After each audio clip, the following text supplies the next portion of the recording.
若你未說過真話，直到揮手再見，再沒對話能懷念。當我還聽你的呼叫，未算感人，但我很眷戀，留着當磨練。讓我天天想起你，痛亦是童話。讓我天天心粉碎，愛墮入零下，喊到聲沙。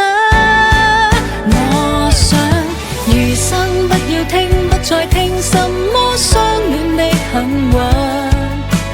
如今心已灰，心已傷，仍想你閒來問問。